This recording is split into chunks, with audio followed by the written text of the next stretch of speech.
सभी अपने अपने कर्मों का परिणाम भोग रहे हैं, लेकिन राम जी से विश्वामित्र जी ने ये नहीं कहा। विश्वामित्र जी ने पूछा ये किसका आश्रम है, यहाँ कोई जीव जंतु क्यों नहीं दिखाई देते, और ये पत्थर देह किसकी पड़ी हुई है? तो विश्वामित्र जी ने कह दिया, गौतम नारी श्राप बस उपल देह धर धीर, चरण कमल रज चाहती, तो कृपा करो रघुवीर। ये आपके चरणों की रज चाहती है, चरण रज के लिए कहा गया। और जब राम जी ने चरण रज स्पर्श कराई, चरण रज को स्पर्श करते ही वो जो पत्थर देह बनकर पड़ी हुई थी, जो अचैतन्य अवस्था में पड़ी हुई थी, वह चैतन्य अवस्था में आ गई।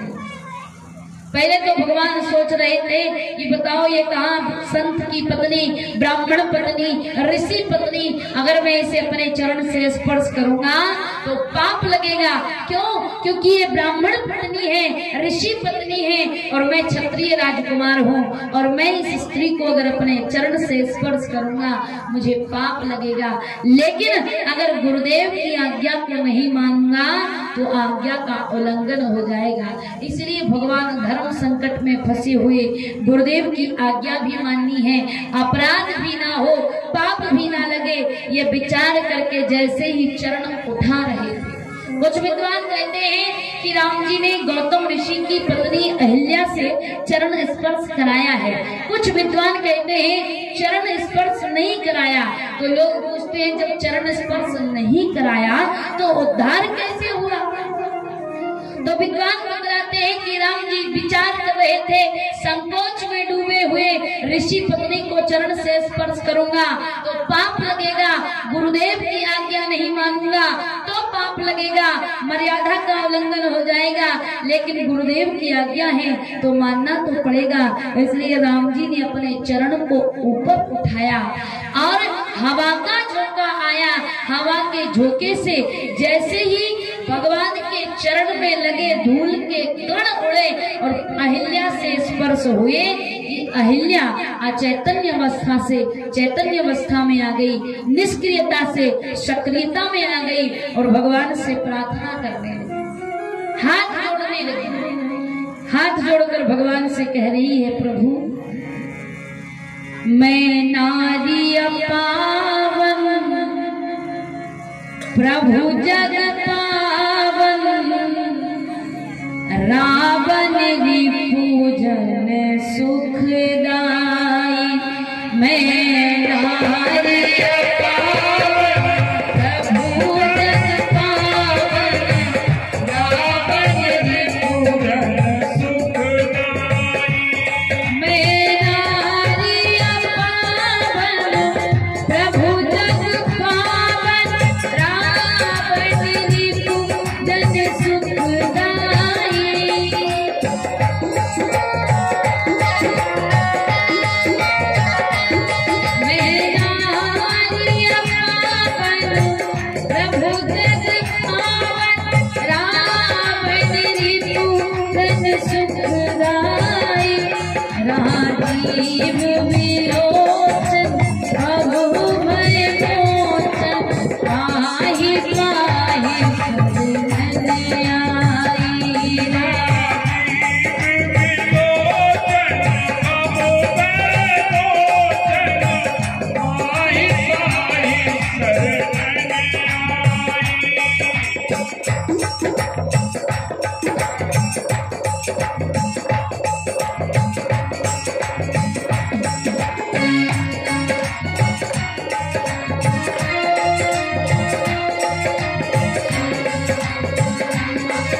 आज भगवान ने जैसे ही चरण रज प्रदान की, चरण रज का स्पर्श होते ही गौतम ऋषि की पत्नी अहिल्या पत्थर देह से अपनी वास्तविक देह में आ गई, निष्क्रियता से सक्रियता में आ गई, चैतन्य अवस्था से अचैतन्य अवस्था से चैतन्य अवस्था में आ गई और भगवान से प्रार्थना करने लगी कि हे प्रभु, मैं नारी पावन प्रभु जग पावन रावण रिपुरन सुखदाई।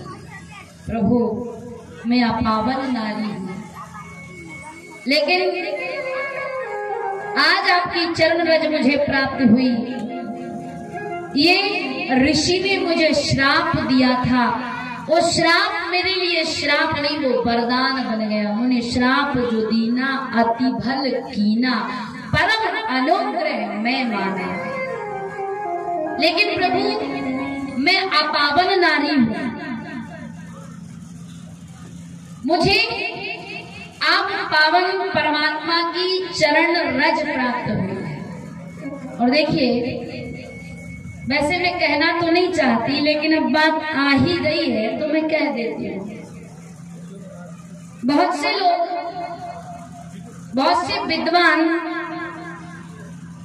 ये कहते हैं कि नारियां अपावन है, अपवित्र है।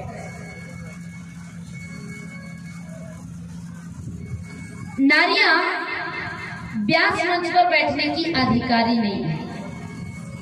कहाँ लिखा हुआ है? किस ग्रंथ में लिखा हुआ है कि नारियां अपवित्र है, इसलिए व्यास मंच पर बैठने की अधिकारी नहीं है? हाँ, मानते हैं रजस्वला धर्म के कारण माताएं बहनें 5 दिन तक अपवित्र मानी जाती है। उनका नियम पालन माताएं करती है, 5 दिन तक नहीं, 7 दिन तक वह पूजा पाठ नहीं करती है। अपवित्र अवस्था में कोई पूजा पाठ नहीं करता है। लेकिन बहुत से लोग कहते हैं नारियां व्यास मंच पर बैठने की अधिकारी है ही नहीं। किस ग्रंथ में लिखा है? और मैं सबकी बात नहीं कहती कि सब कहते हैं, कुछ लोग कहते हैं। माताओं बहनों पर उंगलियां उठाते हैं, लेकिन भैया वो व्यक्ति ये भूल जाते हैं कि हम किसी की माँ बहन बेटी पर उंगली उठा रहे हैं, तो एक उंगली हम उनकी ओर उठा रहे हैं, तो 3 उंगलियां हमारी ओर भी आ रही है। कि हम नारी को अपवित्र कहते हैं, नारी अपवित्र है। नारी अगर अपवित्र है तो नारी से जन्म लेने वाला पुरुष कैसे पवित्र हो सकता है? वो जो कहते हैं कि नारियां अपवित्र हैं, वो भी तो नारी से ही जन्म लिए होंगे कि झाड़ पेड़ से टपक गए? वो भी तो किसी नारी के बेटे हैं, संतान हैं, किसी नारी से ही जन्म लिए होंगे कि अवतार लेकर आए हैं। अगर नारी पवित्र है तो पुरुष कैसे पवित्र हो सकता है? क्योंकि जैसे मान लो कोई वृक्ष है और वृक्ष का जो बीज है वो विष है, तो जब वो बीज ही विष है तो उसका जो तना होगा, जो छाल होगी, जो पत्ते होंगे, जो फल होगा, जो शाखाएं होगी, वो पूरा विष होगा, क्योंकि बीज ही विष है। जैसे मान लो, इस बात को ऐसे समझे, महुआ का जो वृक्ष होता है उसे तो सब जानते हैं। महुए के वृक्ष से, महुए का जो फल होता है उससे मदिरा बनती है। तो उस महुए के वृक्ष को, और वृक्ष को ही नहीं, उसके फल को या उसकी जड़ को, उसके पत्ते को या उसके तने को किसी पूजा पाठ के काम में लिया जाता है क्या? लिया जाता हो तो बताओ। नहीं लिया जाता, क्योंकि वह वृक्ष अपवित्र माना जाता है।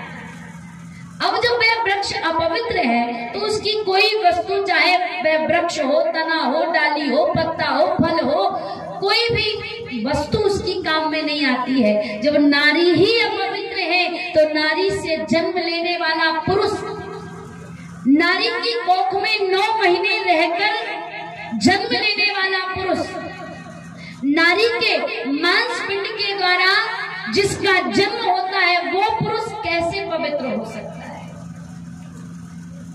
और सभी नारियां पवित्र नहीं होती हैं। नारियों के लिए कहा गया जो समाज में स्वच्छंद विचरण करती है, जैसे अहिल्या की हम चर्चा सुन रहे हैं, वो खुद कह रही है मैं नारी पावन प्रभु जग पावन, मैं नारी पावन। ये नहीं कहा। गोस्वामी बाबा तुलसीदास जी महाराज जो आजकल के विद्वान 2-2, 4-4 किताब पढ़कर कहते हैं नारियां पवित्र है, नारियां व्यास मंच पर बैठने की अधिकारी नहीं। तुलसीदास जी को क्या ज्ञान नहीं था जिन्होंने रामायण को लिखा। और रामायण साधारण ग्रंथ नहीं, 6 शास्त्र 4 वेद सबका निचोड़ जिन्होंने लिखा रामचरितमानस, वो रामचरितमानस में लिख देते सब नारी पावन, लेकिन सबके लिए नहीं लिखा। लिख क्या रहे हैं? मैं नारी पावन। गोस्वामी बाबा तुलसीदास जी महाराज लिख रहे हैं और अहिल्या कह रही है व्यास मंच पर बैठने की नारियां अधिकारी नहीं, कथा कहने की अधिकारी नहीं। लेकिन रामचरितमानस में ही देख लीजिए, जिस समय भगवान श्री राम 14 वर्षों के लिए बन गए तो राम जी ब्रह्म है, परमात्मा है, साथ में लक्ष्मी स्वरूपा माता सीता से कहती है अत्रि ऋषि के आश्रम में अनसुईया माता के पास जाकर तुम कथा सुनकर आओ। और माता अनसुईया कथा कह रही है, और क्या कह रही है? लिखा है, वर्णन आता है, रामचरितमानस को पढ़ लीजिए। कह रही है कहूं कथा संसार हित, मैं संसार के लिए कथा कह रही हूँ। आप पढ़ लीजिए, अरण्यकांड की बात है,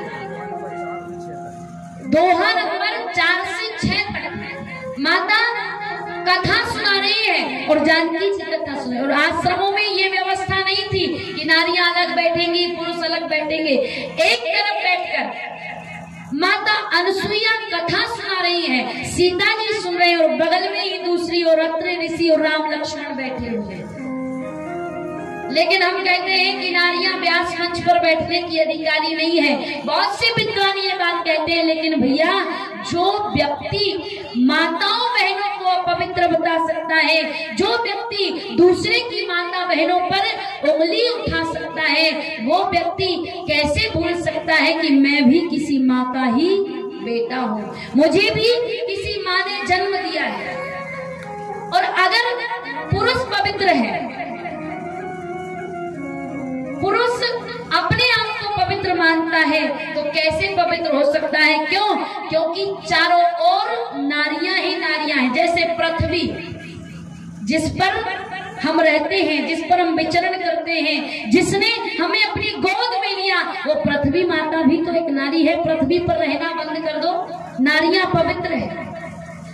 प्रकृति जो हमें हर साधन प्रदान करती है, वो प्रकृति भी तो एक नारी है। उस प्रकृति से वस्तुएं लेना बंद कर दो। क्यों? क्योंकि प्रकृति भी नारी है, वो भी अपवित्र है। नारी से जन्म लेना बंद कर दो। क्यों? क्योंकि नारी अपवित्र है। अगर नारी अपवित्र है तो पुरुष भी पवित्र नहीं हो सकता। यहाँ तक कि एक प्रसंग रामचरितमानस में आता है, जिस समय रावण ने माता जानकी का हरण किया तो मंदोदरी समझाने के लिए आई कि महाराज आप जानकी जी को राम जी को सौंप दो और राम जी की शरणागति को स्वीकार करो। तो रावण क्या कहता है?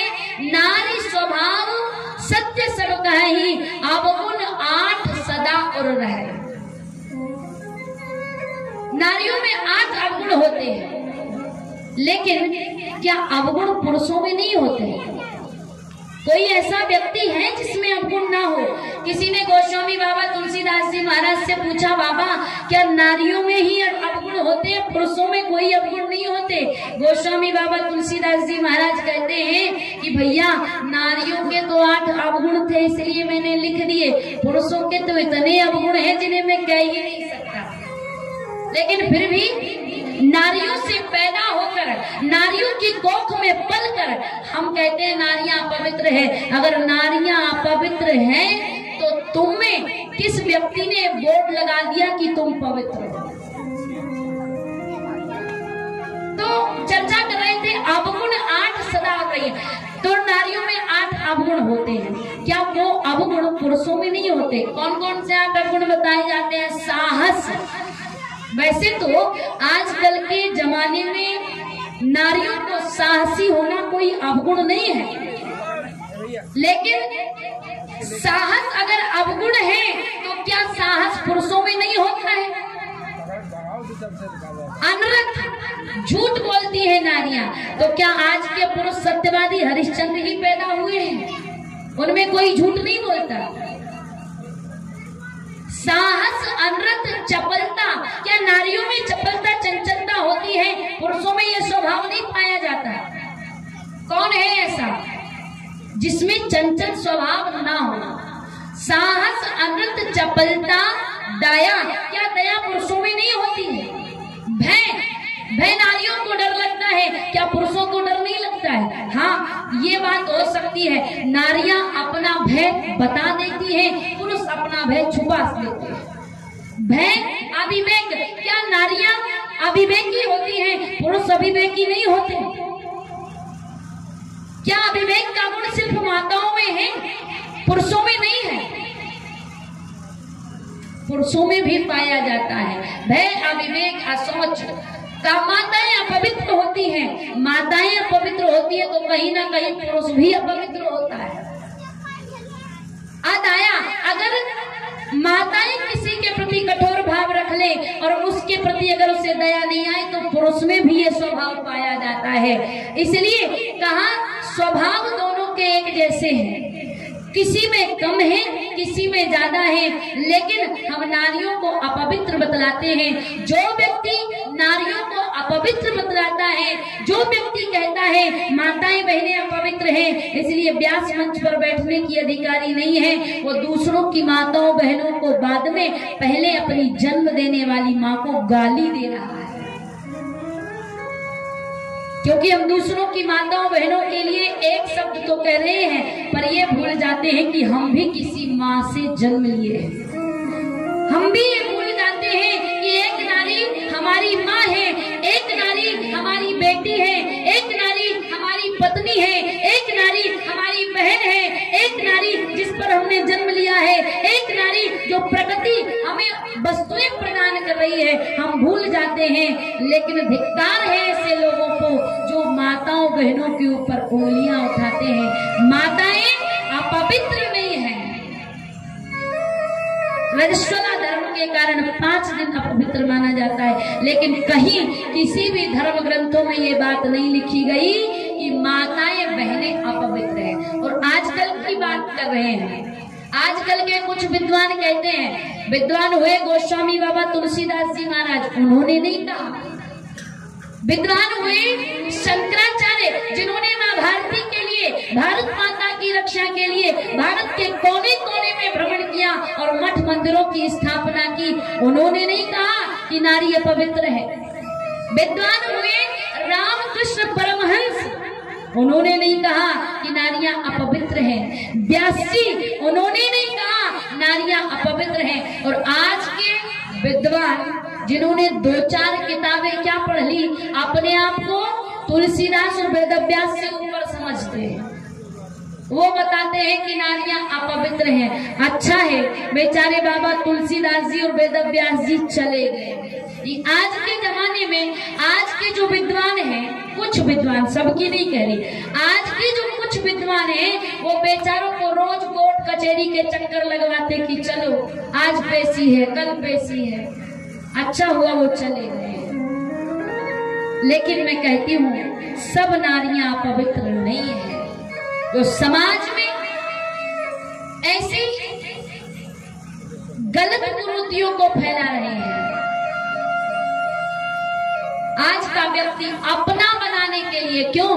क्योंकि जहां माताएं बहनें, जिस क्षेत्र में, जिस लाइन में माताएं बहनें होती हैं, वहां उन पुरुषों का ज्यादा काम नहीं बन पाता है, इसलिए इनके पेट में तकलीफ होती है। तो कहीं से ना कहीं से माताएं अधिकारी नहीं है, व्यास मंच पर नहीं बैठने सकती, इनको कथा करने का अधिकार नहीं है। लेकिन अगर माताओं को अधिकार नहीं है तो पुरुषों को भी कोई अधिकार नहीं है कि वो व्यास मंच पर बैठकर कथा करें, क्योंकि नारी पवित्र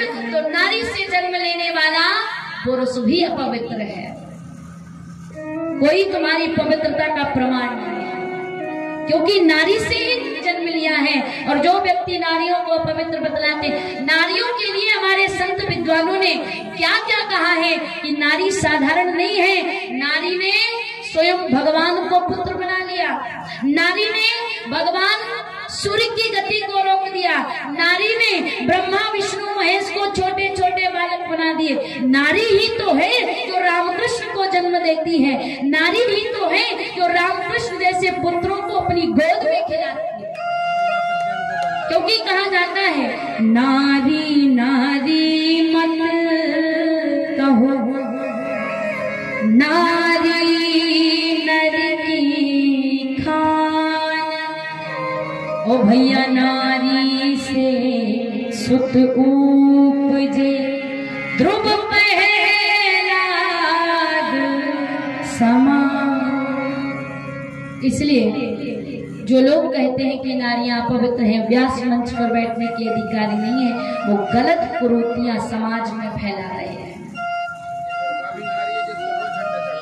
नारियां जैसे हम 9 दिन जिसकी आराधना करते हैं माँ दुर्गा, वो भी तो एक नारी है। जिससे हम हाथ जोड़कर बुद्धि मांगते हैं माता सरस्वती, वो भी तो एक नारी है। जिससे हम धन मांगते हैं कि लक्ष्मी हमारे पास ही रहे, वो भी तो एक नारी है। तुम्हें जन्म देने वाली वो भी तो एक नारी है। लेकिन वो माँ अपने आप को धिक्कारती होगी कि मेरा ही बेटा मुझे ही अपवित्र बता रहा है। धिक्कार है ऐसे बेटों को जो नारियों को अपवित्र बतलाते हैं। माँ जिन्होंने हमें जन्म दिया है, पाल पोस कर बड़ा कर, हम उसी को पवित्र बताते हैं। नारियां अपवित्र नहीं है। हम चर्चा कर रहे थे, भगवान ने जब चरण रज प्रदान की तो गौतम ऋषि की पत्नी अहिल्या प्रार्थना कर रही है, मैं नारी पावन प्रभु जग पावन।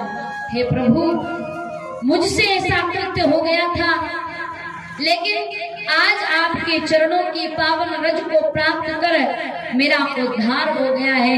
इसलिए वो ऋषि का श्राप नहीं, मेरे लिए वरदान है। मुनि श्राप जो दीना अति भल कीना, परम अनुग्रह मैं मांगी। आज भगवान ने चरण रज प्रदान की है। चरण रज प्रदान करने के पश्चात भगवान को यही लग रहा है कि मैंने गौतम ऋषि की पत्नी अहिल्या को अपने चरण से स्पर्श किया हूं, इसलिए मुझे पाप लगा है।